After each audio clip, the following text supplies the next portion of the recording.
పావు KG mutton, దోసకాయ ముక్కలు ఒక కప్పు, ఉల్లిపాయలు ఒక కప్పు, 3 పచ్చిమిరపకాయలు, కరివేపాకు 2 రెబ్బలు, కొంచెం ఓ స్పూను అల్లం వెల్లుల్లిపాయ పేస్ట్, కొంచెం నూనె పోసుకుని కప్పు ఉల్లిపాయలని నూనెలో బాగా మగ్గించాలి. తర్వాత కరివేపాకు వేసుకుని అవి మగ్గే వరకు తిప్పుతూ ఉండాలి. ఒక స్పూను అల్లం వెల్లుల్లిపాయ పేస్ట్ వేసి ఆ ఉల్లిపాయల్లో ఆ పచ్చివాసన పోయే వరకు వాటిని మగ్గించాలి.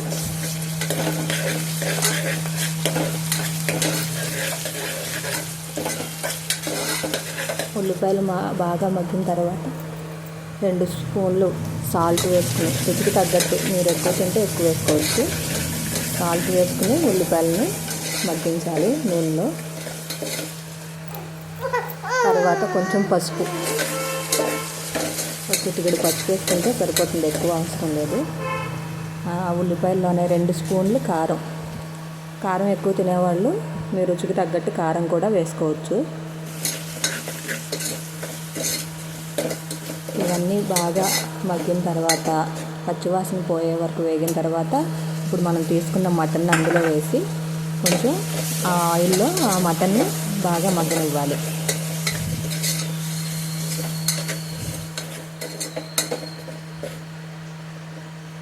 కారం మొత్తం ఆ ముక్కలకు పట్టేలాగా చూసుకోవాలి. తర్వాత మనం కోసుకున్న 1 కప్పు దోసకాయ ముక్కలను కూడా వాటిలో వేసుకుని వాటికి కూడా కారము సాల్ట్ అంతా పట్టేలాగా తిప్పుకుంటూ ఉండాలి.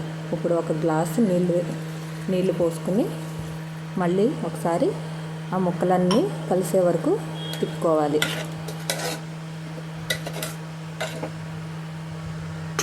మనం విజిల్ పెట్టుకుని 3 విజిల్లు వచ్చే వరకు ఆ మటన్ని మగ్గనివ్వాలి. మగ్గిన తర్వాత ఇలా దగ్గర పడుతుందండి, దోసకాయ ముక్కలు బాగా మగ్గిపోతాయి. తర్వాత 1 స్పూన్ గరం మసాలా వేసుకోవాలి.